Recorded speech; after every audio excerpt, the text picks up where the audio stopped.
개를 왜 몇 가지 데리고 와요? 여기가 산책하는 곳인 줄 아세요? 장내 도우미의 목소리가 사너리를 쪼개듯 울렸다. 그의 목소리는 비난보다는 당혹스러움에 가까웠지만 선산 위에 모인 사람들에게는 충분히 날카롭게 들렸다. 선산 위 공기가 순간 찢어진 것처럼 조용해졌다. 장례식장에서 할머니를 보낸 지 2시간. 선산에 도착한 손자 박이준의 손에는 이준의 가족이자 형제같이 여기는 반려동물 밤토리의 목줄이 쥐어져 있었다. 왜 하필 개를 데리고 왔대? 장례식에 개라니. 요즘 애들은 상식이 없어. 사람들의 수군거리는 뒷말이 들렸지만 이준은 신경 쓰지 않았다. 할머니가 마지막으로 남긴 말씀 때문이었다.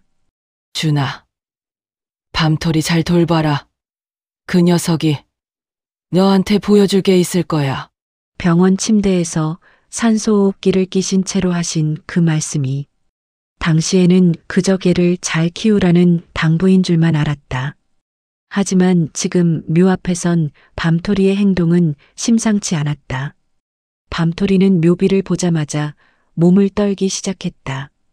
코를 벌름거리며 흙냄새를 맡더니 갑자기 묘 옆 땅을 미친 듯이 파기 시작했다. 평소에는 순해서 잘 짖지도 않던 반려견 밤토리가 갑자기 온몸을 떨며 땅을 파기 시작한 이유는 과연 무엇이었을까요? 저의 본격적인 이야기를 시작하기 전에 구독과 좋아요 한 번씩 눌러주시면 아주 큰 힘이 됩니다. 오늘도 저희 이야기와 함께 행운 가득한 좋은 하루 되시길 바랍니다. 방금까지 조문객들과 나지막이 이야기를 나누던 친척들이 일제히 입을 다물었다. 향 연기만이 묘비 앞에서 가늘게 올라가고 있었다. 이준의 손이 본능적으로 목줄을 움켜쥐었다. 손바닥에 땀이 배어 목줄이 미끄러웠다. 38배 나이에도 그는 여전히 어른들 앞에서 작아지는 버릇을 고치지 못했다. 발치에서는 검은 강아지 밤토리가 흙을 미친 듯이 파헤치고 있었다. 앞발로 흙을 긁어내는 동작이 점점 더 격렬해졌다. 묘비 앞에 정성스럽게 올려둔 제사상 위로 흙먼지가 튀었다. 하얀 접시에 담긴 나물이 흔들리며 일부가 접시 가장자리로 밀려났다. 과일 표면에는 진흙이 튀어 붉은 사과 위에 갈색 얼룩이 생겼다. 향 연기가 허공에서 일그러져 흐트러지며 바람 없는 공기 속을 헤매듯 흔들렸다. 고모 김정희가 얼굴을 찌푸렸다. 환갑을 넘긴 그녀의 얼굴에는 평소보다 더 깊은 주름이 패였다. 이 중요한 날에 정말 생각이 있는 거야, 없는 거야? 입꼬리가 아래로 처졌고 눈빛에는 노골적인 불쾌함이 깔려 있었다. 그녀는 상복 자락을 한번 툭 털었다. 실제로 묻은 흙은 많지 않았지만 그 동작 자체가 불만의 표현이었다. 이준은 어깨를 움츠렸다. 죄송해요. 금방 잡을게요. 그는 말하면서도 밤토를 쉽게 잡지 못했다. 목줄을 당기면 당길수록 밤톨은 더 완강하게 버텼다. 묘 옆자리를 향해 몸을 비틀며 더 깊이 파고들었다. 개의 발톱이 축축한 흙을 찍을 때마다 둔탁한 소리가 났다. 선산은 비가 지난 뒤라 흙이 축축한 상태였다. 어젯밤 내린 비는 새벽에 그쳤지만 상그늘진 묘역은 아직도 습기를 머금고 있었다. 신선한 흙냄새와 향냄새, 산바람에 실려온 풀냄새가 섞여 코끝을 찔렀다. 멀리서 까마귀 한 마리가 짧게 울었다가 사라졌다. 그 소리가 산 너머로 사라지자 다시 묵직한 침묵만이 남았다. 밤톨의 앞발이 흙을 찍을 때마다 묘비 옆에 작은 구덩이가 더 깊어졌다. 처음에는 손바닥만 했던 구멍이 이제는 2주먹을 합친 것보다 컸다. 나무 뿌리가 드러났다가 그 아래 어둑한 색이 비쳤다. 뿌리를 피해 더 깊이 파고들자 단단한 무언가가 희미하게 모습을 드러냈다. 밤토라, 안 돼. 이준이 낮게 말하며 몸을 숙였다. 무릎을 땅에 대고 앉아 손을 뻗어 목줄을 잡아당겼지만 밤톨은 이준을 향해 한 번도 눈을 돌리지 않았다. 주둥이를 땅에 바싹 붙이고 뭔가를 찾아내려는 듯 흙을 긁기만 했다. 밤토리의 숨소리가 거칠고 빨라졌다. 저런 건 그냥 묶어놓으라니까 왜 데리고 왔어? 김정희가 툴툴대며 상복 자락을 다시 한번 털었다. 옷자락에 흙이 튀어 있었다. 방금 전보다 더 많은 흙먼지가 바람을 타고 날아왔다.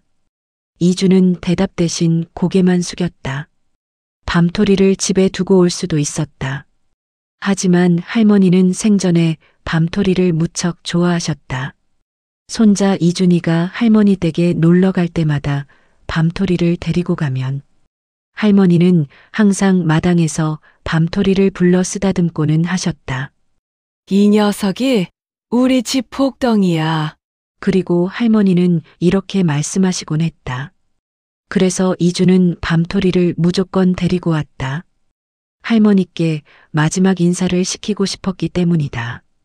장례 도우미가 다시 말했다. 이번에는 좀 더 단호한 어조였다. 지금 조문객들도 보고 계신데 이런 모습은 좀 그렇습니다. 흙이 묘로 다 튀고 있어요. 제사상도 엉망이 되고 있고요. 사람들의 시선이 한꺼번에 쏠렸다. 멀찍이 서 있던 친척들이 속닥거렸다.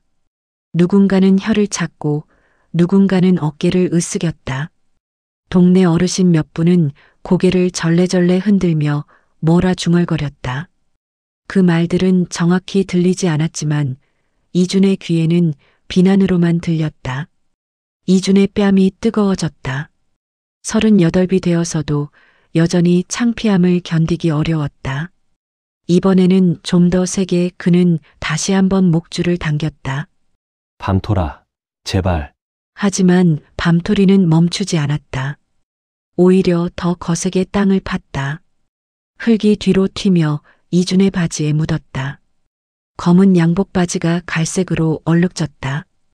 그 순간 밤톨의 발톱이 딱 하는 소리를 냈다. 흙 아래 단단한 무언가에 닿은 소리였다. 짧고 둔탁했지만 묘 앞에 서 있던 모두의 귀에 또렷하게 박혔다. 돌에 닿는 소리와는 달랐다. 나무 같기도 하고 금속 같기도 한 묘한 울림이 있었다. 지금 소리 났지? 삼촌 박상호가 담배를 끄던 발끝을 멈추며 말했다. 그는 묘역에서 조금 떨어진 나무 아래에서 담배를 피우고 있었는데 그 소리를 듣고 몸을 일으켰다. 사각거리던 흙이 정지되었다. 주변의 모든 소리가 일순간 사라진 것 같았다. 밤토리는 상처난 흙더미 속으로 코를 깊게 들이밀었다. 코끝이 흙에 묻어 까맣게 변해도 밤토리는 멈추지 않았다. 짧은 숨을 거칠게 들이켰다 내쉬었다. 꼬리는 곧게 서 있었고 온몸의 근육이 긴장되어 있었다. 이준의 눈앞으로 낡은 나무의 모서리 같은 것이 스쳤다. 흙 사이로 보일 듯 말 듯한 어두운 갈색의 각진 선이었다. 그는 무의식적으로 손을 뻗어 흙을 쓸어냈다. 김정희가 한 발 물러섰다. 저게 뭐야? 돌 아니야? 그녀의 목소리에는 불안이 섞여 있었다. 평소의 단호함이 조금 흔들리는 것 같았다. 이준이 손바닥으로 흙을 쓸어냈다. 축축한 흙이 손가락 사이로 미끄러져 떨어졌다. 점점 더 분명한 형태가 드러났다. 나무 같았다. 하지만 자연스럽게 놓인 나무 조각이 아니라 인위적으로 다듬어진 형태였다. 깔끔하게 다듬어진 나무 상자였다. 물에 오래 잠겼다가 나온 듯 짙게 젖은 나무결과 금이 간 모서리가 보였다. 표면에는 이끼 같은 것이 얇게 끼어 있었고 나무결 사이로 세월의 흔적이 깊게 패여 있었다. 크기는 신발 상자보다 조금 큰 정도였다. 선산 위 바람이 갑자기 방향을 틀었다. 나뭇잎이 한꺼번에 뒤집히며 사각거리는 소리를 냈다. 제사상 위 향불이 크게 흔들리다 겨우 꺼지지 않고 버텼다. 연기가 옆으로 급격히 휘어지며 사람들 얼굴을 스쳤다. 이준아, 그만해. 그냥 흙 덮어. 고모 김정희가 날카롭게 말했다. 그녀의 목소리는 평소보다 한음 높았다. 선산에 이상한 거 파내고 그러는 거 아니다. 여기가 어디라고 조상님들 모시는 곳이야. 하지만 밤토리 그 말을 자르듯 갑자기 크게 짖었다. 소리가 산허리를 타고 퍼졌다. 묘비들 사이로 메아리처럼 울렸다. 멀리 있던 까마귀들이 놀라 날아올랐다. 검은 날개가 하늘을 가로지르며 사라졌다. 이주는 숨을 멈춘 채 나무 상자를 내려다보았다. 할머니의 사진이 그들을 내려다보고 있었다. 묘비 앞에 놓인 액자 속에서 할머니는 평온하게 웃고 계셨다. 하지만 사진 속 웃음이 왜인지 지금은 전혀 편안해 보이지 않았다. 마치 무언가를 알고 있는 사람의 웃음처럼 복잡한 의미를 담고 있는 것 같았다. 이주는 그때 어렴풋이 깨달았다. 밤토리가 보여줄 것이 있다던 할머니의 마지막 그 말씀. 이것이었구나. 상자 표면의 흙을 조금 더 털어내자 뚜껑 한쪽에 희미하게 새겨진 글씨가 보였다. 봐. 그 글씨를 본 순간 이주는 확신했다. 이것은 우연히 묻힌 게 아니라는 것을. 누군가 의도적으로 여기에 할머니 묘 바로 옆에 묻은 것이다. 그리고 신기하게도 밤톨은 그걸 알고 있는 듯하였다. 사람들의 시선이 모두 하나의 점으로 모였다. 그 시선은 일제히 할머니 묘비 옆 밤토리가 파헤친 구덩이 속 나무 상자를 가리키고 있었다. 아직 흙에 반쯤 파묻혀 있었지만 그 존재감은 이미 묘비만큼 크고 무거워졌다. 그냥 버려진 쓰레기겠지. 뭐 산에 이런 거 하나쯤은 있어. 삼촌 박상호가 애써 태어난 척 말했다. 그러나 그의 목소리는 약간 갈라져 있었다. 담배 연기를 한 번 더 깊게 들이켰다가 천천히 내뱉었다. 연기가 그의 얼굴을 가렸다가 흩어졌다. 상호는 손에 든 담배를 멍하니 바라보다가 그냥 땅에 비벼 껐다. 평소 같으면 끝까지 피웠을 텐데 지금은 그럴 여유가 없어 보였다. 담배를 끄면서도 눈은 계속 상자를 향해 있었다. 고모 김정희는 상복 자락을 한 번 더 털었다. 먼지가 거의 없었지만 계속 털었다. 손이 떨리는 것을 감추려는 듯했다. 그녀의 손가락 끝이 미세하게 떨리고 있었다. 나이가 들어서 그런 것인지 긴장해서 그런 것인지 알 수 없었다. 그냥 치워. 사람들이 다 보고 있는데 지금 장례식 중이잖아. 그녀의 목소리는 명령조였지만 어딘가 불안정했다. 평소에 정희는 집안일을 처리할 때 항상 단호한 모습이었다. 결정을 내리면 흔들림이 없었다. 하지만 지금은 달랐다. 눈빛이 계속 상자와 이준 사이를 오갔다. 그녀는 한 발짝 앞으로 나섰다가 다시 뒤로 물러섰다. 마치 상자에 가까이 가고 싶으면서도 두려운 것 같았다. 멀찍이 서 있던 동네 아주머니 둘이 조심스레 속삭였다. 걔가 먼저 파낸 거라니까 좀 섬뜩하네. 괜히 묘자리에서 저렇게 뭔가 나오면 기분 이상하지. 두 아주머니는 70대쯤 되어 보였다. 할머니보다 조금 어린 분들이었다.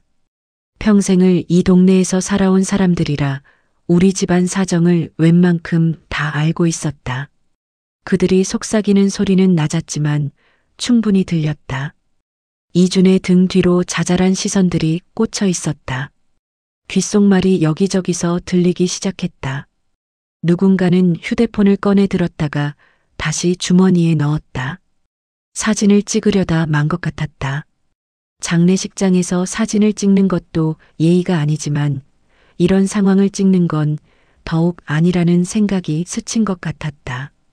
장례 도우미는 난처한 표정으로 묘와 상자 그리고 이준을 번갈아 보았다. 그는 20년 넘게 이 일을 해왔지만 이런 상황은 처음이라 조금은 당황한 기색이 있었다. 보통은 제사를 지내고 절을 하고 조용히 내려가는 게 전부였다. 묘 옆에서 뭔가를 파내는 일 같은 건 한 번도 없었다. 그는 손목시계를 힐끗 봤다. 오후 3시 반. 다음 일정이 4시부터였다. 손자분, 여기가 공공장소라서요. 다른 분들이 불편해하실 수 있습니다. 그냥 다시 흙을 덮어두는 게 좋을 것 같은데요. 그의 말투는 정중했지만 속마음은 달랐다. 빨리 이 상황을 정리하고 싶다는 게 얼굴에 그대로 드러나 있었다. 그는 다시 시계를 한번 힐끗 봤다. 점점 다음 일정이 가까워져 오자 초조함이 생기기 시작했다. 고모 김정희가 이때다 싶어 그 말에 힘을 보탰다. 들었지? 봐, 전문가도 그러잖아. 괜히 파헤치지 말고 빨리 덮어. 그녀는 이준에게 다가가려다 밤토리와 눈이 마주치자 멈칫했다. 밤토리는 여전히 상자 옆에 그대로 앉아 있었다. 꼬리를 내리고 귀를 쫑긋 세운 채 경계하는 자세였다. 누군가 상자에 손 떼는 걸 막으려는 듯했다. 밤토리의 눈빛이 정희를 똑바로 바라보고 있었다. 이준은 고모 정희의 말에 대답하지 않았다.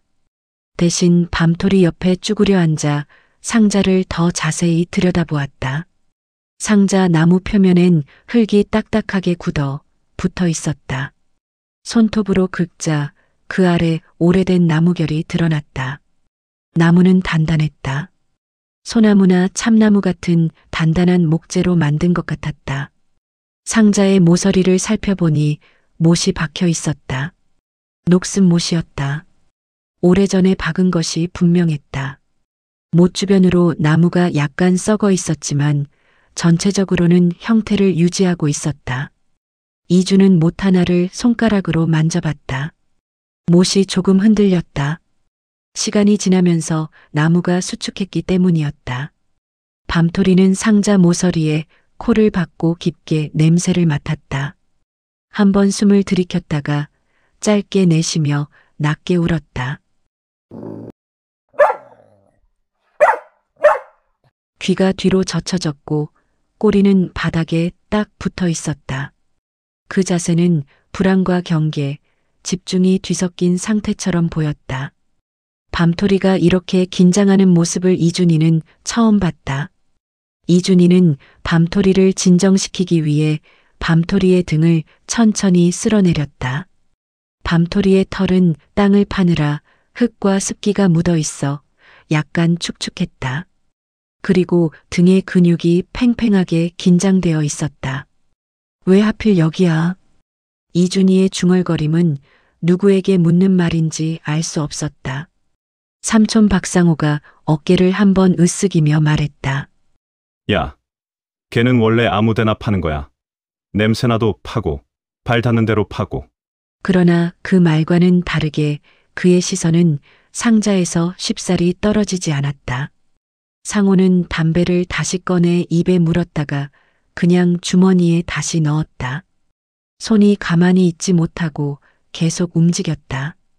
주머니에서 라이터를 꺼냈다가 다시 넣고 손수건을 꺼냈다가 다시 넣었다. 고모 김정희는 상자에서 눈을 떼지 못하면서도 입으로는 계속 말을 이어갔다. 여긴 우리 집안 선산이야. 이상한 거 나오면 소문난다고. 마을 사람들이 뭐라고 하겠어. 선산에서 뭐가 나왔다더라 하면서 다 떠들 텐데. 정희의 말 중 이상한 거라는 단어가 유난히 크게 들렸다. 그녀는 왜 상자를 이상한 거라고 표현했을까? 그냥 오래된 물건이라거나 낡은 상자라고 할 수도 있었을 텐데 말이다. 이상한 거라는 표현에는 뭔가 불길하다는 뉘앙스가 담겨 있었다. 이주는 그 단어가 귀에 걸려 문득 정희를 올려다보았다. 정희의 얼굴에는 불편함과 불안이 섞여 있었다. 입술은 말라서 하얗게 갈라져 있었다. 평소 화장을 진하게 하는 편인데 오늘은 상복 때문에 화장을 연하게 해서인지 얼굴의 피로와 긴장이 더 또렷하게 보였다. 눈 밑에 다크서클이 짙게 깔려 있었다. 고모, 이게 뭐 같아요? 목소리에 힘을 빼고 이준이 조용히 물었다. 공격적으로 들리지 않게 하려고 신경 썼다. 하지만 질문 자체는 직접적이었기에 정희는 곧바로 대답하지 못했다. 고모 정희는 눈을 깜빡이며 잠시 시선을 공중으로 돌렸다. 하늘을 보는 것도 나무를 보는 것도 아니었다. 그냥 이준의 눈을 피하고 싶은 것 같았다. 그녀의 목젖이 한번 크게 움직였다. 침을 삼킨 것이었다. 몰라. 대답은 짧았지만 그 안에 들어있는 감정은 복잡했다. 정말 모르는 건지 알지만 말하고 싶지 않은 건지 알 수 없었다. 목소리가 평소보다 한 톤 높았다. 거짓말을 할 때 나오는 목소리 같았다. 이주는 고개를 끄덕이는 척하면서도 눈빛을 거두지 않았다. 밤토리는 상자 위에 앞발을 살며시 올렸다. 마치 이건 내 거야라고 선언하는 것 같았다. 다시 밤토리의 발톱으로 나무 표면을 긁는 소리가 났다.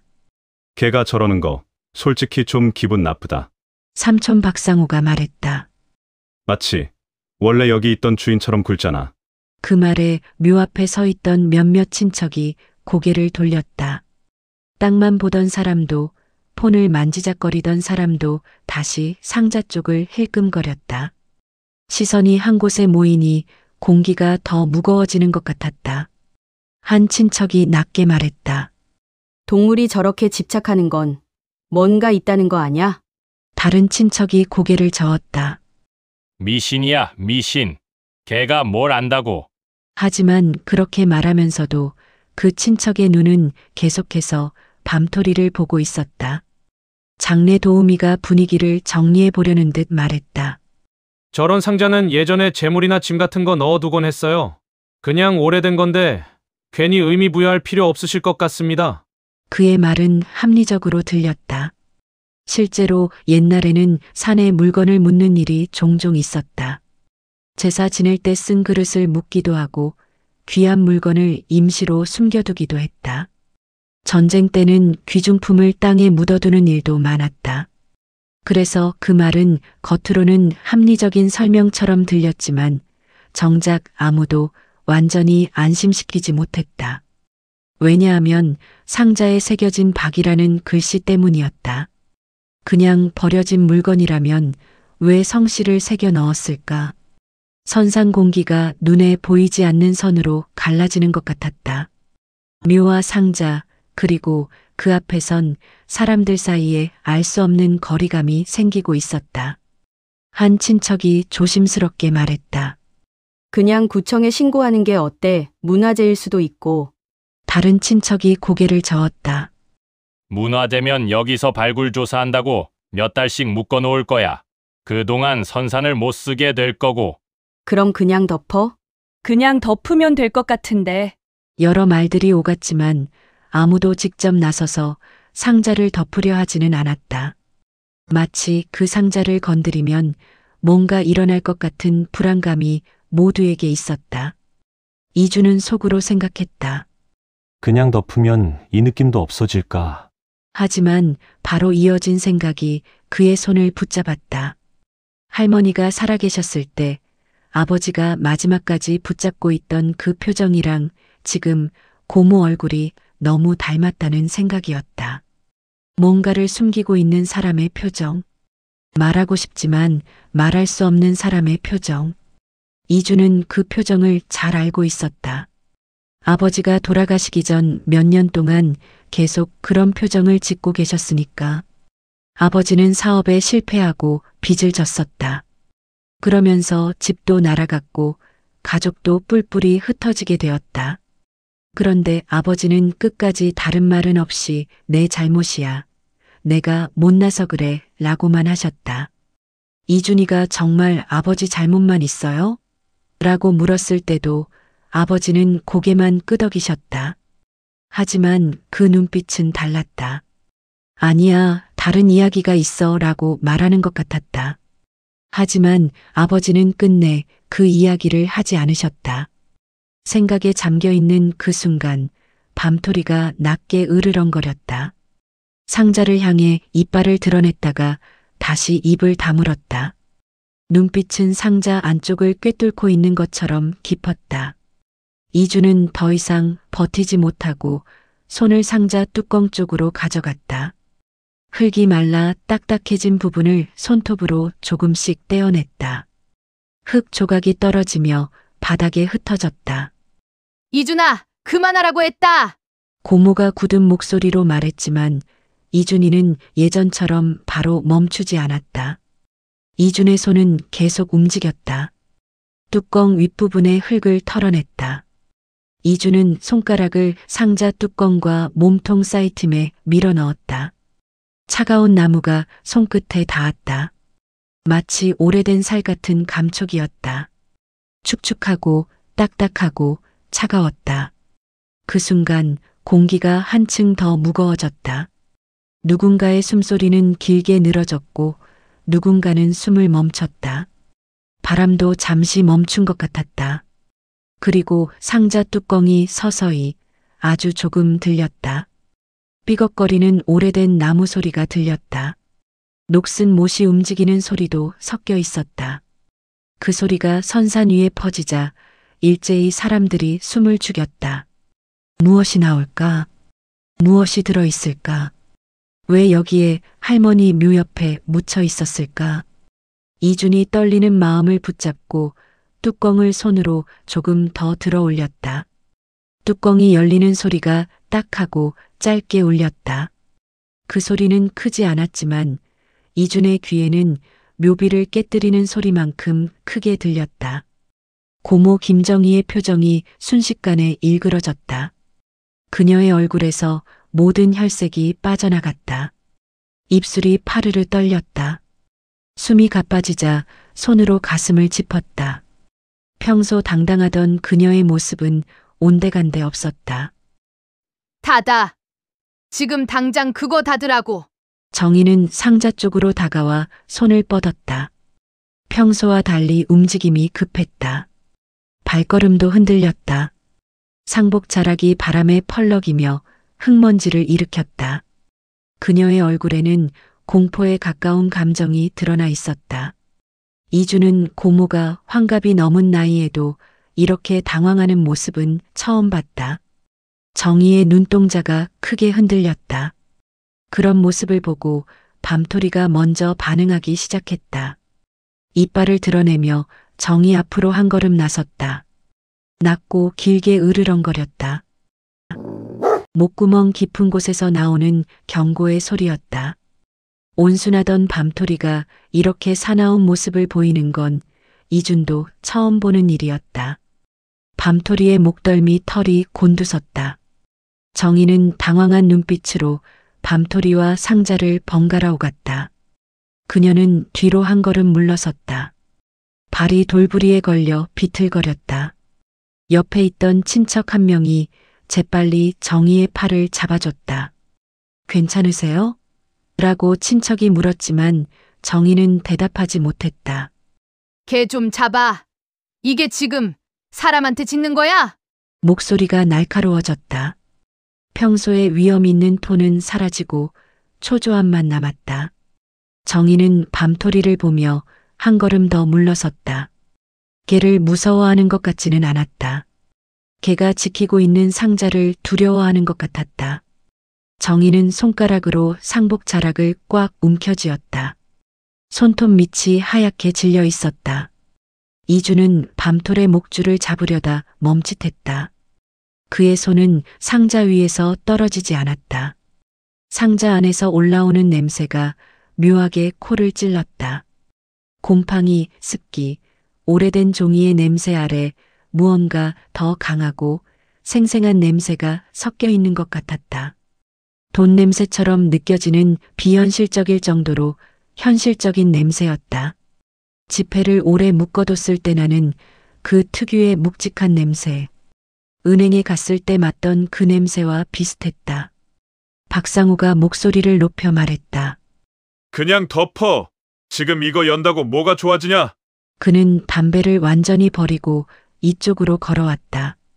큰 걸음으로 몇 발자국 만에 묘 앞에 도착했다. 그의 그림자가 상자 위에 드리워졌다. 키가 큰 상호의 그림자는 이중까지 덮을 만큼 컸다. 그는 손을 뻗어 이준의 어깨를 잡으려 했다. 이준이 고개를 돌렸다. 그럼 왜 이렇게들 막아요? 그 질문에 상우와 정희의 표정이 동시에 굳었다. 두 사람은 서로를 바라봤다. 눈빛이 마주쳤다가 재빨리 피했다. 뭔가 말하고 싶지만 말할 수 없는 사람들의 표정이었다. 오랫동안 숨겨온 비밀을 공유하는 사람들 사이에 흐르는 그런 무언의 긴장감이 있었다. 정희는 다시 입을 열었다. 목소리를 가다듬으려 애썼지만 떨림을 완전히 감출 수는 없었다. 여기서 이런 소동 나는 것 자체가 문제야. 누가 뭐 하나 찍어서 인터넷에 올리면 우리 집안이 뭐가 되냐? 말은 체면을 이야기하고 있었지만 이준의 귀에는 다른 뜻으로 들렸다. 보이면 안 되는 게 있다. 그 생각이 머릿속에서 또렷하게 형체를 잡아갔다. 정희가 두려워하는 건 소문이 아니었다. 상자 안에 든 것이었다. 무엇이 들었기에 이렇게까지 필사적으로 막는 걸까? 이준은 정희의 눈을 똑바로 바라봤다. 장례 도우미 한 명이 조심스럽게 다가왔다. 그는 손목 시계를 한 번 더 확인했다. 시간이 계속 지체되고 있었다. 손자분, 이런 건 나중에 따로 확인하시는 게 어떨까요? 지금은 고인께 집중하셔야 하는 시간이고. 그의 말투는 여전히 정중했지만 눈빛은 불편해 보였다. 이런 상황이 길어지는 걸 원하지 않는다는 게 분명했다. 다른 장례 도우미 한 명도 옆에서 고개를 끄덕였다. 두 사람 모두 난처한 표정이었다. 한 명은 휴대폰을 꺼내 누군가에게 문자를 보냈다. 아마 다음 고객에게 조금 늦을 것 같다는 연락인 듯했다. 이준은 잠깐 묘비를 돌아봤다. 사진 속 할머니가 웃고 있었다. 마치 모든 걸 알고 있는 사람처럼 보였다. 할머니의 눈빛이 자신을 똑바로 보고 있는 것 같았다. 사진 속 할머니는 팔순 때 찍은 거였다. 아직 정신이 또렷하실 때였다. 한복을 단정하게 입으시고 환하게 웃고 계셨다.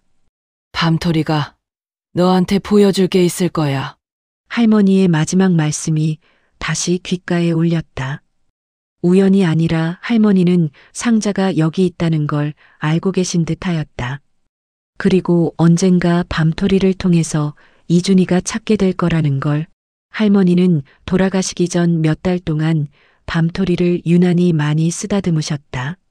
머리를 쓰다듬으시면서 뭔가 말씀하시는 것 같았다. 밤토리가 상자 안으로 코를 깊게 들이밀었다. 한 번, 두 번, 세 번 숨을 들이킨 뒤 갑자기 뒤로 물러났다. 그리고 낮게 낑낑거렸다. 그 소리는 멈추라는 경고인지 더 보라는 독촉인지 알 수 없었다. 밤토리의 눈빛이 이준을 똑바로 바라봤다. 마치 빨리 열어봐라고 말하는 것 같았다. 이준은 결국 뚜껑을 양손으로 잡았다. 흙에 젖은 나무가 손바닥에 미끄럽게 달라붙었다. 나무 표면이 차갑고 축축했다. 손에 힘을 주자 뚜껑이 조금 더 들렸다. 이준아! 정희의 목소리가 다시 울렸다.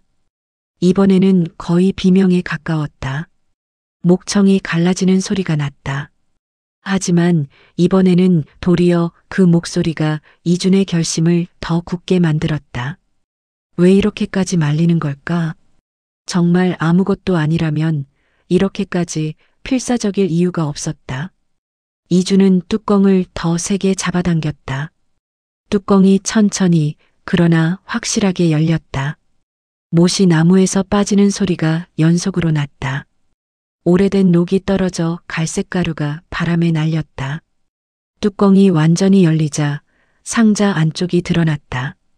어두운 상자 내부에 노란색 봉투들이 보였다. 상자 안에는 노란 봉투들이 층층이 쌓여 있었다. 현금 봉투와 비슷한 크기였다. 적어도 10개는 넘어 보였다. 어떤 봉투는 모서리가 찢어져 흙이 조금 스며들어 있었다. 어떤 봉투는 습기에 젖어 색이 바래 있었다. 하지만 대부분은 비교적 온전한 상태였다. 안에 뭔가 많이 들어있는지 봉투들이 꽤 두툼해 보였다. 맨 위에 있던 봉투 하나가 이준의 눈에 띄었다. 봉투 앞면에는 검은 볼펜으로 쓴 글씨가 선명하게 남아 있었다. 누군가 신중하게 쓴 글씨였다. 할머니의 글씨체 같았다. 개발 보상금 수령 내역, 시우지 3필지. 그 아래 빨간 도장이 겹겹이 찍혀 있었다. 공식 문서에 찍는 그런 도장이었다. 관공서 직인처럼 보였다. 동그란 도장, 네모난 도장, 날짜가 찍힌 도장. 순간 선상 공기 전체가 조금 기울어진 것처럼 느껴졌다. 사람들의 시선이 다시 이번에는 더 노골적으로 상자 안으로 파고들었다. 누군가 작게 숨을 들이켰다. 누군가는 뒤로 한 걸음 물러섰다. 멀리 서 있던 사람들도 하나둘 가까이 다가왔다. 목을 길게 빼고 상자 안을 들여다봤다. 저게 뭐야? 누군가 속삭였다. 이주는 봉투를 집어들었다. 생각보다 무거웠다. 양손으로 봉투를 펼치자 안에서 두꺼운 서류 뭉치가 쑥 빠져나왔다. 종이 냄새가 확 풍겼다. 오래된 종이 특유의 묵은 냄새였다. 약간 곰팡이 냄새도 섞여 있었다. 서류는 클립으로 묶여 있었다. 서류의 첫 줄, 굵은 글씨가 눈에 들어왔다. 개발사업 보상금 지급 계약서. 눈은 저절로 그 아래로 내려갔다. 한 줄 한 줄 읽어 내려가는데 심장이 점점 빨리 뛰었다. 사업명, 신도시 개발사업 3구역. 대상 토지, 경기도 외 2필지. 보상 면적, 농지 1840평, 임야 920평, 보상 금액, 일금 80억 7천만 원 정. 그리고 그 아래 토지 소유주 겸 수령인 박철우. 눈앞이 순간 하얘졌다. 이름 하나가 선산 전체를 흔드는 느낌이었다. 박철우. 이준의 아버지였다. 죽어서 사진 한 장 없이 위패만 남긴 사람이었다. 빚에 쪼들리다 심장마비로 쓰러져 병원비도 제대로 못 내고 돌아가신 사람이었다. 장례식도 초라하게 치렀었다. 80억 7천만 원이라는 금액이 이준의 눈에 들어왔다. 서류를 잡은 이준의 손에서 힘이 빠졌다. 아버지가 평생 벌지 못한 돈이었다. 아니, 빚을 다 갚고도 남았을 돈이었다. 집과 가족도 지킬 수 있었을 돈이었다. 고모 김정희가 그 순간 비명을 지르듯 말했다. 그거 여기 있는 줄 몰랐다. 목소리는 분명 거짓말을 하는 사람의 톤이었다. 놀람과 공포, 그리고 오래 숨겨온 비밀이 들킨 사람의 떨림이 섞여 있었다. 그녀는 손이 떨려 상복 자락을 제대로 잡지 못했다. 이주는 서류를 내려다보았다. 글자들이 눈앞에서 흔들렸다. 심장이 빠르게 뛰어 관자놀이에서 혈관이 뛰는 게 느껴졌다. 봉투 안에는 다른 계약서들도 들어 있었다. 2015년, 2013년, 2011년. 아버지가 빚 때문에 무너져 가던 바로 그 시기였다. 보상금이 한 번에 나온 게 아니라 여러 차례에 걸쳐 나온 것 같았다. 서류 한 장을 더 넘기자 도장이 또 보였다. 이번에는 다른 이름이었다. 이준의 눈이 그 이름에 고정되었다. 수령 대리인 김정희. 위임 사유, 수령인 본인의 요청에 따라 대리 수령함. 대리 수령일 2013년 8월 15일. 이준의 시선이 서류에서 천천히 떨어져 정희를 향했다. 정희는 흙빛이 된 얼굴로 서 있었다. 입술이 바짝 말라 있었다. 마치 최면에 걸린 사람처럼 움직이지 못했다. 눈을 깜빡이는 것조차 잊은 것 같았다. 사람들 사이가 술렁였다. 웅성거림이 점점 커졌다. 누군가 낮게 말했다. 철우 형 이름이 왜 거기서 나와? 다른 누군가가 더 낮게 말했다. 저 정도면 돈이 얼만데 수억이잖아. 또 다른 목소리가 들렸다. 형은 그때 빚쟁이한테 쫓겨다닐 때였는데, 그리고 땅 팔았는데 세금에 다 나갔다고 하지 않았어? 보상금도 거의 못 받았다고. 대리 수령이라니 무슨 소리야. 목소리들이 겹쳤다. 이준의 귀에는 모든 소리가 뒤섞여 들렸다. 정희가 입술을 떨며 말했다. 그거 원래 엄마가 나한테 맡기라고 한 거야. 그 말은 아무도 믿지 못할 변명처럼 들렸다. 목소리에 확신이 없었다. 눈빛은 흔들렸고 손은 계속 떨렸다. 말을 하면서도 자신이 무슨 말을 하는지 제대로 인식하지 못하는 것 같았다. 목소리가 점점 작아졌다. 그 순간 이준의 입에서 짧은 한 줄이 튀어나왔다. 아버지까지 다 팔아먹은 거였네요. 그 한 줄이 모든 감정을 한꺼번에 터뜨렸다. 정희의 얼굴이 더 하얗게 질렸다. 박상우가 헛기침을 했다. 주변 친척들이 웅성거렸다. 누군가는 고개를 돌렸고 누군가는 더 가까이 다가왔다.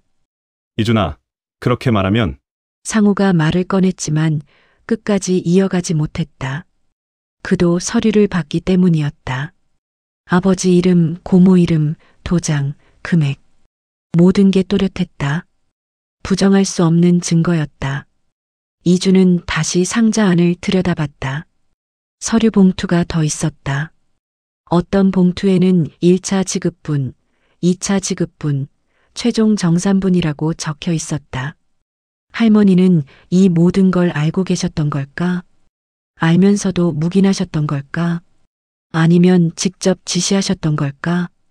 밤토리는 조용히 앉아 있었다. 상자 옆에서 마치 자기 할 일을 다 마친 개처럼 차분한 눈빛으로 사람들을 보고 있었다.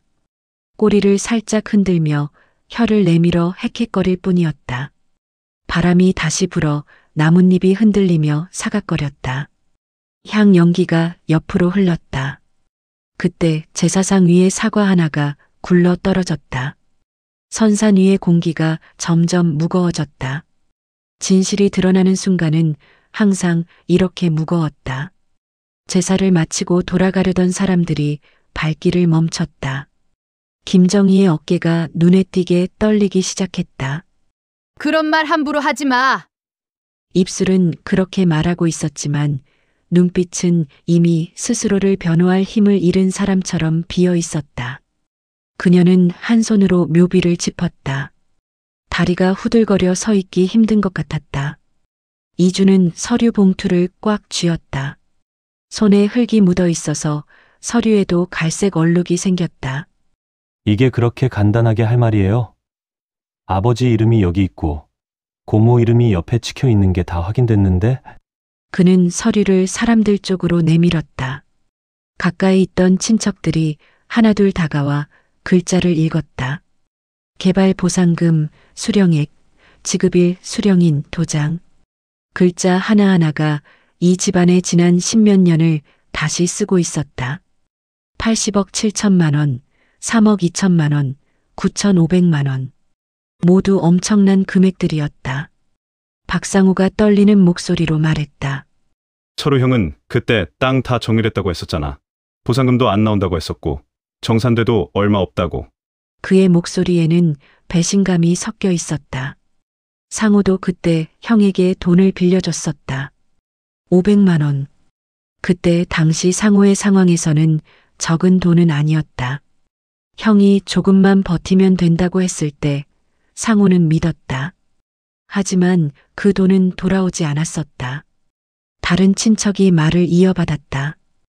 우리는 진짜로 땅값이 다 세금이랑 이자에 나간 줄 알았지. 김정희는 고개를 푹 숙였다. 목소리가 나오지 않았다. 한참을 그렇게 서 있다가 겨우 입을 열었다. 아니야. 엄마가 나한테 가지고 있으라고 했어. 땅을 팔았다고 생각하지 말고 그 돈은 우리 집안 지키는 돈이라고. 누가 망해도 이 돈으로 다시 세우라고. 그녀의 목소리는 떨렸다. 말을 하면서도 자신이 무슨 말을 하는지 정확히 모르는 것 같았다. 변명을 만들어내는 중이었다. 이준이 씁쓸하게 웃었다. 웃음에는 분노가 섞여 있었다. 그럼 왜 아버지가 망해갈 때 한 번도 쓰지 않았는데요? 정희는 대답하지 못했다. 손톱이 자신의 팔을 파고들 만큼 팔을 세게 부여잡았다. 상복 소매가 구겨졌다. 피가 날 정도로 입술을 깨물었다. 상자 속 서류 아래에는 두꺼운 노란 봉투가 더 있었다. 봉투 모서리가 눌린 자국을 보니 안에는 꽤 묵직한 것이 들어있는 것처럼 보였다. 이주는 수많은 봉투 중에서 봉투 하나를 집어들었다. 봉투 겉면에는 아무 글씨도 적혀 있지 않았다. 그는 봉투를 한번 뒤집어 손끝으로 눌러보았다. 안에서 부드럽게 움직이는 감촉이 전해졌다. 지폐뭉치와 비슷한 감촉이었다. 종이가 여러 겹 겹쳐진 느낌. 정의가 급히 다가왔다. 그건 열지 마. 그것까지 알 필요는 없어. 그녀의 목소리는 간청에 가까웠다. 손을 뻗어 봉투를 빼앗으려 했다. 하지만 밤토리가 다시 으르렁거리며 그녀를 가로막았다. 이준이 봉투를 들고 한 걸음 물러났다. 왜요? 아무것도 아니면 못 열어볼 이유가 없지 않나요? 박상우가 말했다. 누나, 이게 다 뭐야? 정말 엄마가 시켜서 그런 거야? 상우의 목소리에는 더 이상 존댓말이 없었다. 평소 누나를 공경하던 태도도 사라졌다. 그의 얼굴이 붉게 달아올랐다. 정희는 숨을 들이켰다. 엄마가 그랬어. 철우는 손이 너무 크다고. 돈을 쥐어줘도 또 잃을 거라고. 그래서 나보고 막고 있으라고 했어. 이준의 눈동자가 차갑게 식었다. 그래서 아버지한테는 보상금도 안 나온다. 세금으로 다 나갔다고 했죠. 정희의 얼굴이 하얗게 질렸다. 그녀는 뒤로 비틀거렸다. 박상우가 놀란 눈으로 정희를 봤다. 정말 그랬어. 형한테 그렇게 말한 거야? 정희는 입술을 떨었다. 대답 대신 고개만 끄덕였다. 나는 엄마 말을 따랐을 뿐이야. 이게 집안 지키는 길이라고 했다고. 이주는 고개를 저었다. 집안을 지킨 게 아니라 아버지를 혼자 무너지게 한 거죠. 서류 끝이 그의 손 아래서 구겨졌다. 상자 한쪽 구석에는 작은 수첩 하나가 끼어 있었다. 검은색 가죽 표지의 수첩이었다. 이주는 그걸 꺼내 들었다. 표지는 물에 젖었다 마른 듯 쭈글쭈글했다. 수첩을 펼치자 내부에는 빼곡한 글씨가 적혀 있었다. 할머니의 필체였다. 이주는 그 글씨체를 알아봤다. 어릴 때 할머니가 용돈 봉투에 이름을 써주시던 그 글씨체. 날짜와 금액, 누구에게 뭐라고 말했는지, 누구에게는 숨겼는지, 누구에게는 미안했는지. 2013년 8월 15일 철우에게 1차 보상금 나왔다고 하지 말 것. 2014년 3월 2일 철우가 돈 달라고 했으나 없다고 함. 2015년 6월 10일 철우가 빚쟁이한테 쫓겨서 마음이 아픔. 하지만 주면 또 날릴 것이기에 주지 않음.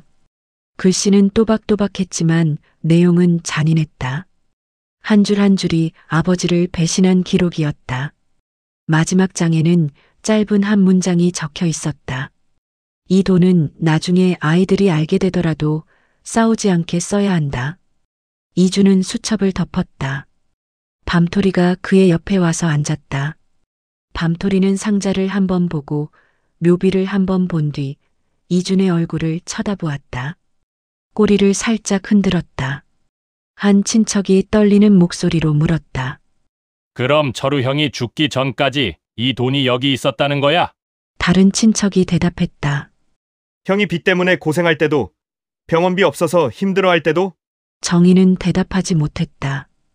그저 고개를 숙인 채 서 있었다. 눈물이 뺨을 타고 흘렀다. 상복에 떨어져 얼룩을 만들었다. 이주는 상자 안을 다시 들여다봤다. 봉투가 또 보였다.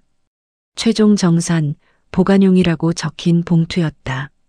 봉투를 열자 안에는 통장 사본과 입금 내역서가 들어 있었다. 김정희 명의의 통장이었다. 2013년 8월 15일 80억 7천만 원. 2014년 3월 5일 3억 2천만 원. 2015년 6월 20일 9,500만 원. 총 81억 9,700만 원. 아버지 명의로 나온 보상금이 모두 고모 통장으로 들어간 것이었다. 박상호가 통장 사본을 보고 소리쳤다. 80억이 넘어? 이게 다 형 돈이었다고? 주변 친척들이 술렁거렸다. 웅성거림이 점점 커졌다.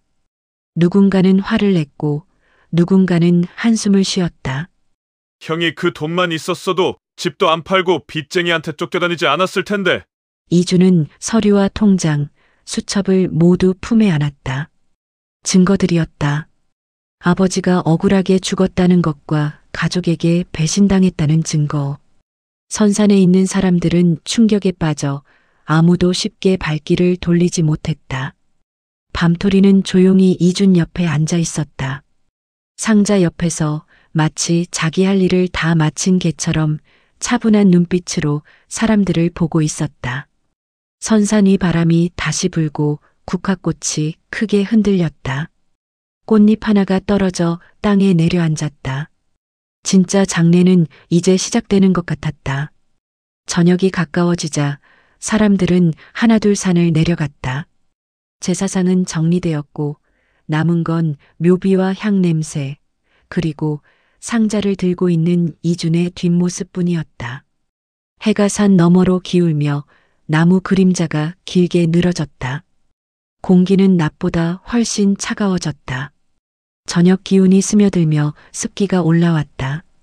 이준은 상자 뚜껑을 덮지 않은 채 옆에 두고 묘비를 바라보고 서 있었다. 김정희는 묘비 앞에 무릎을 꿇고 있었다. 고개를 숙인 채 미동도 하지 않았다. 박상호가 둘 사이를 왔다 갔다 하다가 결국 묵묵히 나무에 기대어 섰다. 담배를 꺼냈다가 다시 주머니에 넣었다. 이런 분위기에서는 담배를 피울 수가 없었다. 침묵이 길게 이어졌다. 먼저 입을 연 사람은 김정희였다.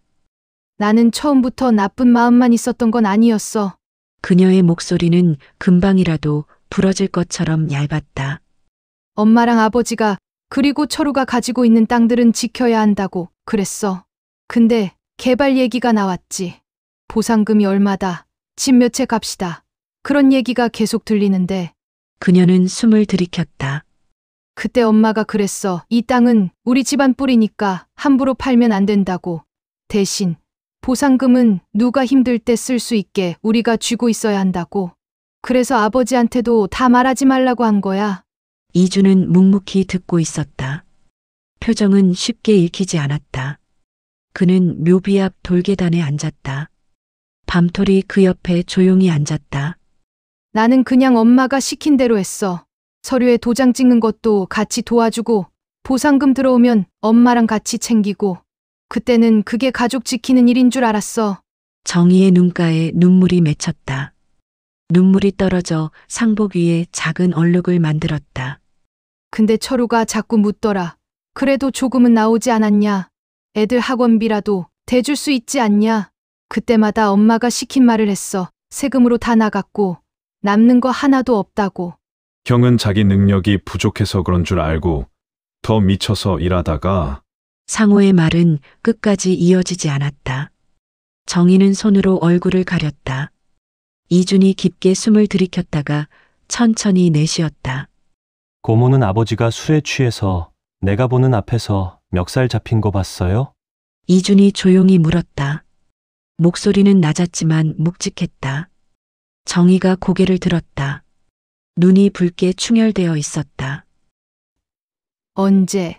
사업 망했을 때 고모가 땅까지 팔아먹고 들어온 게 그 꼴이냐고 했을 때요. 그때 아버지 얼굴 한 번이라도 제대로 본 적 있어요?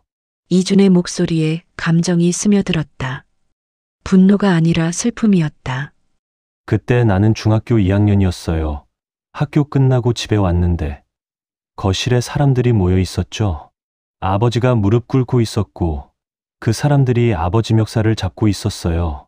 정희는 입술을 떨었다. 할머니가 그 옆에서 우시면서 우리 집에 돈 없다.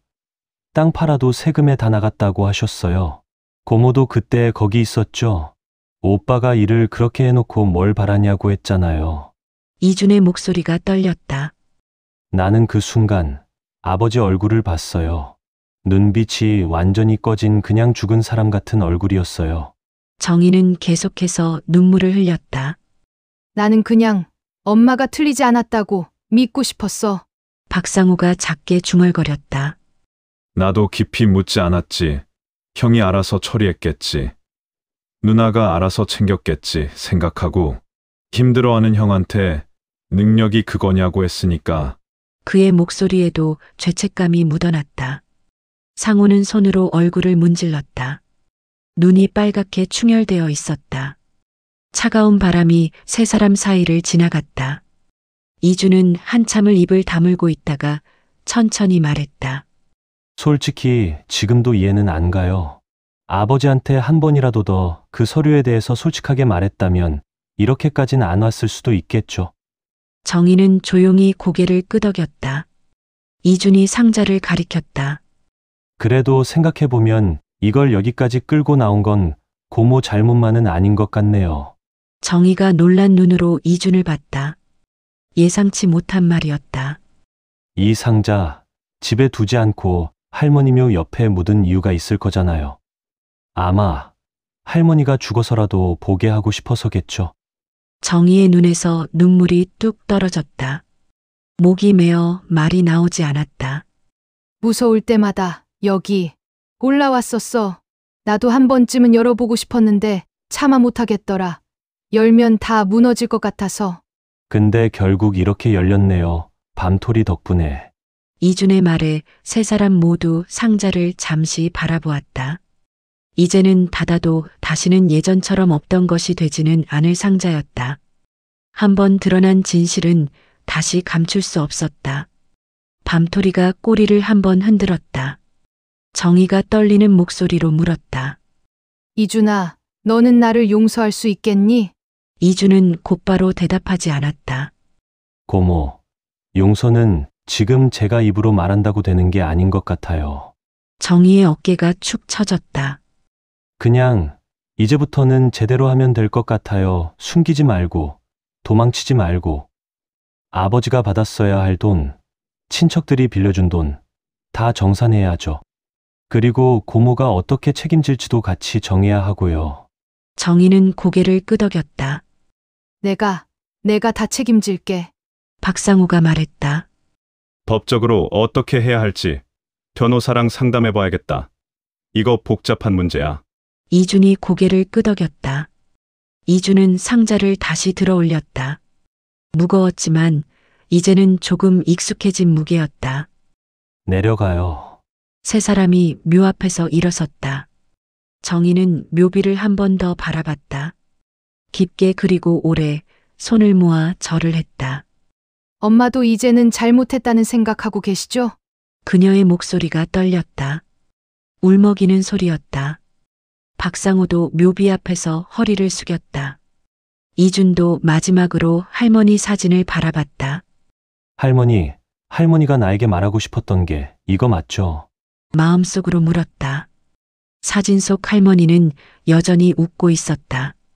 대답은 없었지만 이준은 알 것 같았다. 밤토리가 먼저 꼬리를 흔들며 앞장섰다.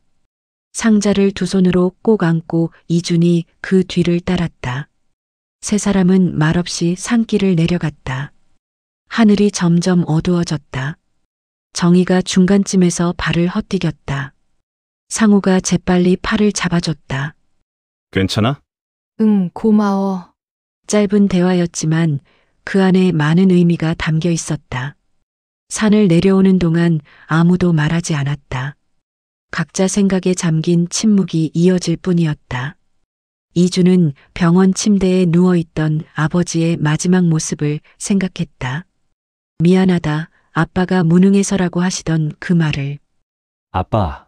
아빠 잘못이 아니에요. 마음속으로 말했다. 정희도 철우를 떠올렸다. 도와달라고 할 때마다 외면했던 본인의 모습을. 그때 점점 수척해지던 오빠의 모습을. 오빠, 미안해. 입 밖으로 나오지 않는 사과였다. 상우도 형을 생각했다. 자신에게 동생아 미안하다고 하던 형을. 나만 믿어줘라던 그 말을. 형, 내가 더 관심을 가졌어야 했는데 미안해. 늦은 후에였다. 산에서 내려온 이주는 차 트렁크에 상자를 조심스럽게 실었다. 정희와 상우가 그 모습을 지켜봤다. 이준아, 정희가 불렀다. 오늘 고마워. 비밀을 파헤친 사람에게 하는 이상한 감사였다. 어떤 게요? 나를 그 속에서 꺼내줘서, 그리고 모든 진실을 말할 수 있게 해줘서. 정희의 눈에 다시 눈물이 고였다. 이주는 잠시 그녀를 바라봤다. 고모도 가족이니까요. 내겐 너무 미운 가족이지만. 그 말에 정희가 울음을 터뜨렸다. 오랫동안 참았던 울음이었다. 상우가 누나의 어깨를 토닥였다. 이주는 차에 올라탔다. 밤토리 뒷자리에서 고개를 내밀었다. 상우와 정희는 그 자리에 서서 차가 멀어지는 걸 지켜봤다. 이준이와 밤토리가 타고 있는 차 안은 조용했다. 밤토리의 숨소리만 들릴 뿐이었다. 이주는 핸들을 꽉 쥐었다. 참고 있던 눈물이 흘렀다. 할머니 장례식 내내 상자를 발견하고 나서도 참았던 눈물. 아빠. 목이 메었다. 밤토리 앞으로 고개를 내밀어 이준의 어깨에 턱을 올렸다. 위로를 해주는 것 같았다. 차는 계속해서 어둠 속을 달렸다. 선사는 점점 멀어져 갔다. 하지만 오늘 일어난 일은 절대 멀어지지 않을 것이다. 일주일이 흘렀다. 이주는 가족회의를 소집했다. 장소는 할머니 집 거실. 예전에 명절 때마다 온 가족이 모이던 곳이었다. 오랜만에 사람들로 가득 찼다. 이주는 상 앞에 앉아 있었다. 김정희는 상 건너편에 앉아 있었다. 얼굴은 창백했고 눈 밑에는 다크서클이 짙게 깔려 있었다. 일주일 동안 제대로 잠을 못 잔 것 같았다. 다른 친척들도 둘러앉아 있었다.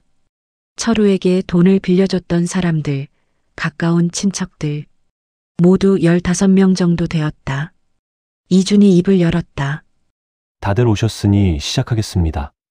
목소리는 차분했지만 단호했다. 일주일 동안 이주는 많은 준비를 했다. 변호사와 상담도 받았고, 서류도 정리했고, 할 말도 정리했다. 먼저 지난주 할머니 장례식 때 발견한 것들을 설명드리겠습니다. 이주는 상자를 열었다. 안에 든 서류들을 하나씩 꺼냈다.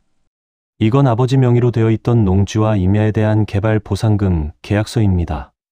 총 3차례에 걸쳐 보상금이 지급되었고 총액은 81억 9,700만 원입니다.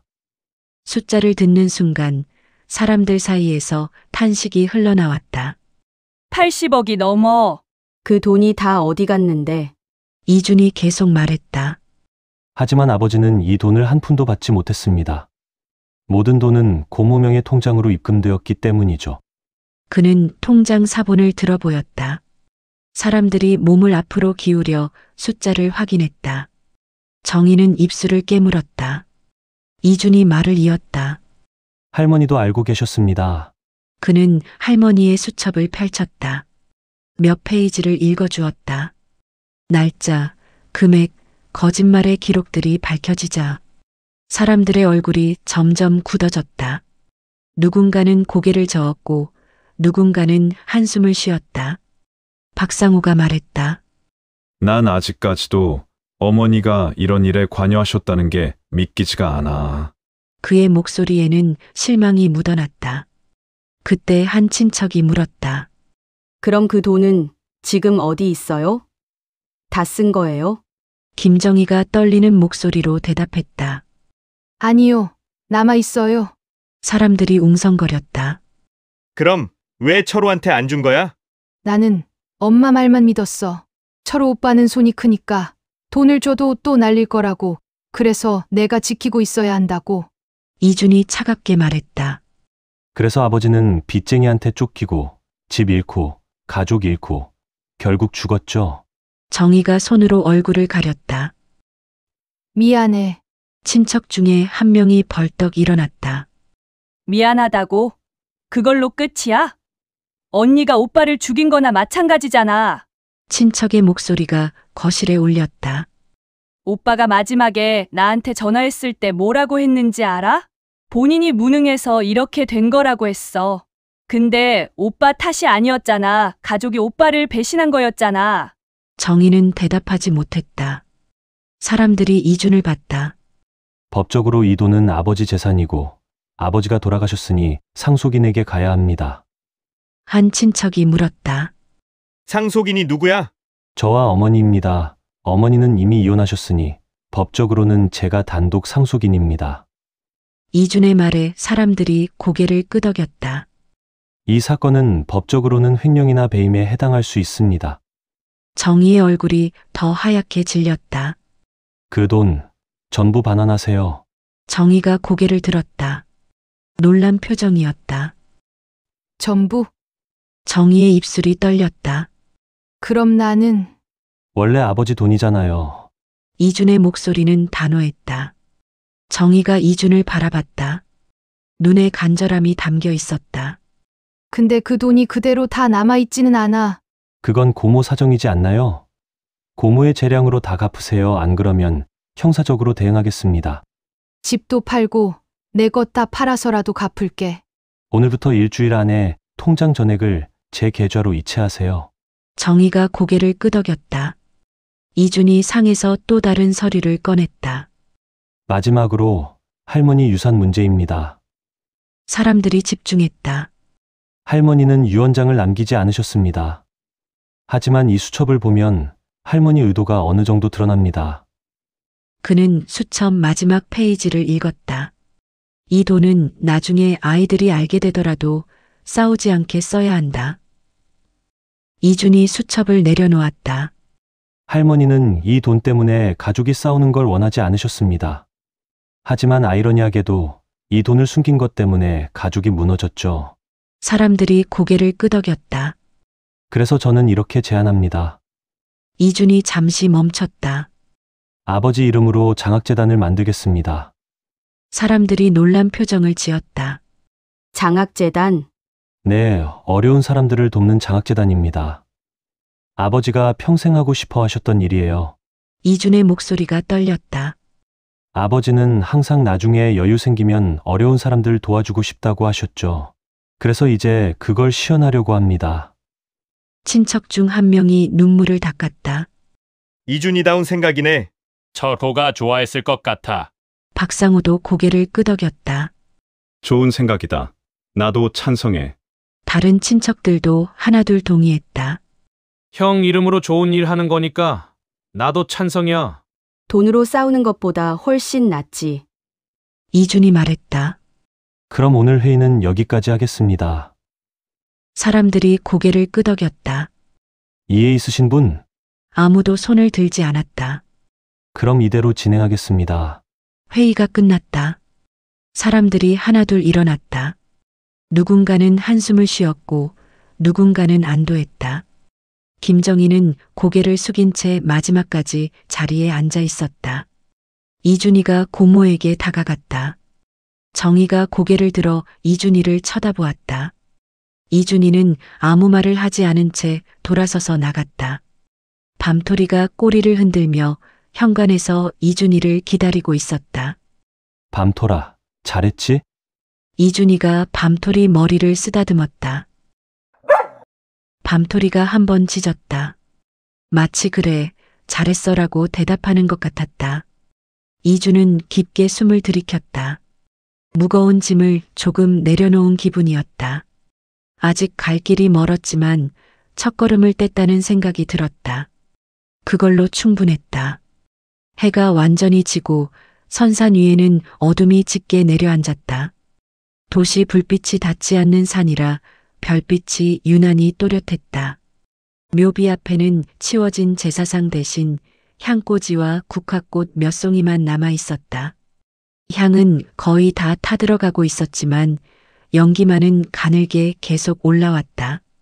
연기는 하늘로 올라가다가 바람에 흩어져 사라졌다. 묘 옆 밤토리가 파헤쳤던 자리는 이준이 발로 천천히 고른 덕분에 다시 평평해져 있었다. 흙 위에는 치열했던 흔적이 어렴풋이 남아있을 뿐이었다. 파인 자국, 발자국, 상자가 묻혀있던 그 자리. 고모 김정희는 약속을 지키기 위해 자신의 집을 내놓고 이준에게 금액을 송금하였다. 서울 변두리에 있는 아파트였지만 금액이 꽤나 나왔다. 집 팔면 나는 어디서 살아야 하나? 정희가 이준에게 전화했을 때 한 말이었다. 목소리는 지쳐 있었다. 이준이는 대답하지 않았다. 정희는 더 이상 묻지 않았다. 박상호는 조금 달랐다. 그는 누나를 미워하면서도 걱정했다. 가끔 전화해서 안부를 물었다. 누나, 밥은 먹고 다녀? 응, 잘 챙겨 먹어. 건강해야지. 고마워. 짧은 대화였지만 그 안에는 복잡한 감정이 담겨 있었다. 배신감, 분노, 그리고 여전히 남아있는 가족에 대한 정. 이주는 그 사이 서류를 정리하고 장학재단 설립 준비로 인해 바쁜 나날을 보냈다. 생각보다 복잡한 절차였다. 재단 이름은 어떻게 할 거예요? 변호사가 물었다. 박철우 장학재단으로 하겠습니다. 경제적으로 어려운 사람들, 특히 가정 형편 때문에 학업을 포기할 위기에 있는 학생들에게 우선으로 기회가 주어지면 좋겠어요. 변호사가 고개를 끄덕였다. 좋은 취지네요. 서류 작업이 한 달 정도 걸렸다. 그동안 이주는 아버지 빚을 갚았다. 친척들에게 빌린 돈을 포함해서 하나하나 확인하고 이자까지 계산해서 돌려줬다. 친척에게 돈을 송금했을 때 이준에게 바로 전화가 왔다. 이준아, 이자까지 줄 필요 없어. 아니에요. 당연히 드려야죠. 형이 빌린 지 벌써 10년이 넘었어. 나는 포기했던 돈이야. 그래도 드려야죠. 아버지와 빌린 건 변하지 않으니까요. 친척은 한참 말이 없다가 말했다.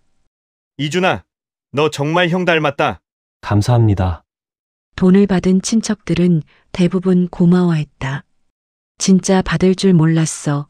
철우 형이 저승에서 편히 쉬시겠다라는 반응이 오고 갔다.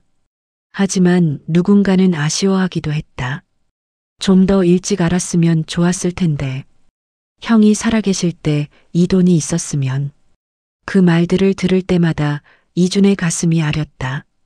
한 달 후 드디어 박철우 장학재단이 설립되었다. 작은 사무실을 얻고 직원 1명을 채용했다. 첫 장학생 모집 공고를 냈다. 성적보다는 배움에 대한 열정과 어려운 환경을 중요하게 봅니다. 라는 문구를 넣은 공고였다. 공고가 나가자 신청서가 쏟아졌다. 예상보다 훨씬 많았다. 이주는 하나하나 서류를 읽었다. 한부모 가정, 조손 가정, 차상위 계층, 기초생활수급자. 다 각자의 사연이 있었다. 어떤 학생은 편의점 아르바이트를 하며 공부했고 어떤 학생은 동생들을 돌보느라 학교도 제때 못 갔다. 이주는 그 많은 사람들 중에서 10명을 선발했다. 한 명당 1년에 500만 원씩. 많은 돈은 아니었지만 그들에게는 큰 도움이 될 거라고 믿었다. 첫 장학금 수여식을 할머니 집에서 열었다. 장학생 10명과 그 가족들, 그리고 이준과 박상호, 몇몇 친척들이 모였다. 김정희는 초대하지 않았다. 정희도 연락하지 않았다. 한 학생이 소감을 발표했다. 고등학교 2학년 여학생이었다. 아버지를 일찍 여의고 어머니와 단둘이 사는 학생이었다. 저는 사실 대학 포기하려고 했어요. 엄마가 밤낮 없이 식당에서 일하시는데 제가 공부한다고 더 부담 드리고 싶지 않았거든요. 그녀의 목소리가 떨렸다. 그런데 이 장학금 받고 꿈을 다시 꿀 수 있게 됐어요. 정말 감사합니다. 학생이 고개를 숙여 인사했다. 어머니가 옆에서 눈물을 닦았다. 이주는 그 모습을 보며 아버지를 떠올렸다. 아버지도 젊었을 때 꿈이 있었다. 우리들에게 좋은 것을 물려주고 싶어 하시고 많은 것을 함께 하고 싶어 하셨다. 하지만 집안 형편 때문에 우리와 보내는 시간은 적고 쉴 새 없이 일을 하셨다. 돈 때문에 꿈을 포기하는 사람들이 적었으면 좋겠다는 바람. 아버지, 이렇게라도 아버지 꿈을 이루는 거예요. 마음속으로 말했다. 수여식이 끝나고 이주는 밤톨과 함께 선산으로 향했다. 한 달 만이었다. 차를 몰고 산길을 올라갔다.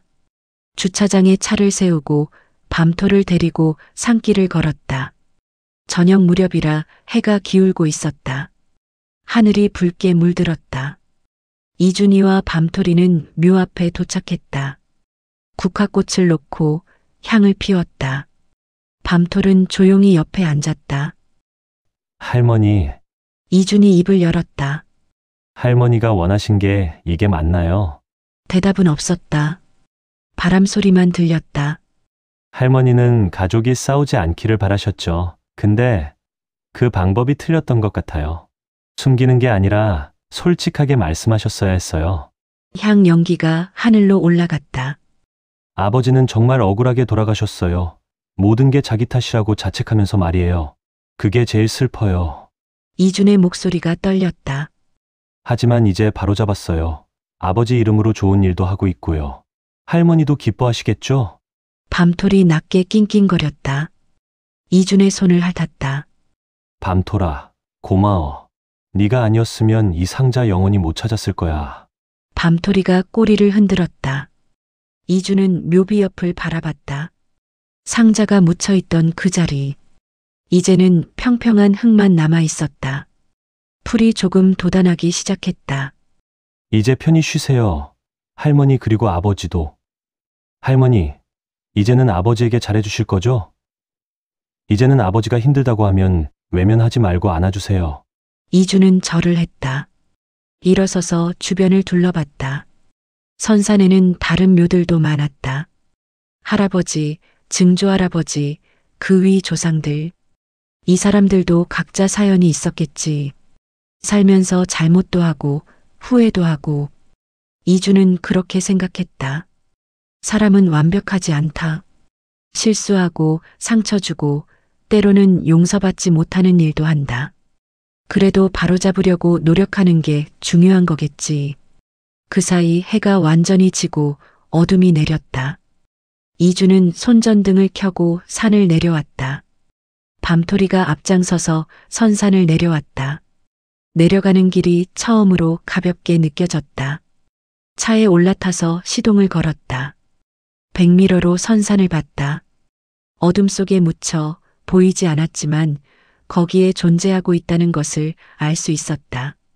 할머니가 그리고 그 옆에 묻혔을 아버지의 흔적이. 아버지, 이제 좀 편히 쉬세요. 다음에 또 올게요. 차를 출발시켰다. 집에 도착하자마자 이준이는 밤토리에게 밥을 줬다. 밤토리는 꼬리를 흔들며 밥을 먹었다. 여느 때보다 맛있게 먹는 것 같았다. 이준은 소파에 앉아 창밖을 봤다. 도시의 불빛이 반짝였다. 그때 휴대폰이 울렸다. 삼촌 박상호에게 온 문자였다. 이준아, 그동안 수고 많았다.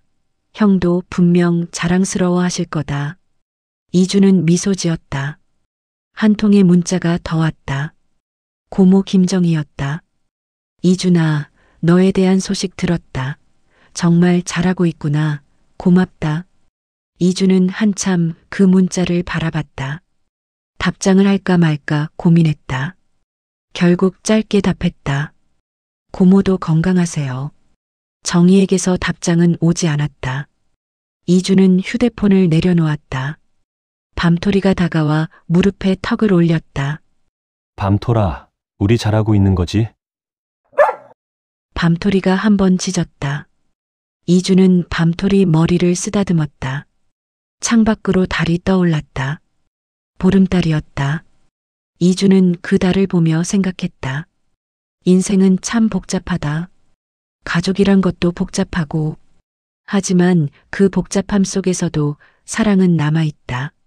미움과 배신 속에서도 용서와 화해의 가능성은 항상 남아있다. 시간이 필요할 뿐. 이준은 깊게 숨을 들이켰다. 오랜만에 마음이 편했다. 무거운 짐을 내려놓은 기분이었다. 아버지의 억울함을 풀었고, 아버지의 꿈을 이뤘고, 가족의 비밀을 밝혔다. 밤토리가 졸기 시작했다. 규칙적인 숨소리가 들렸다. 그 소리를 들으며 이준이도 살며시 눈을 감았다.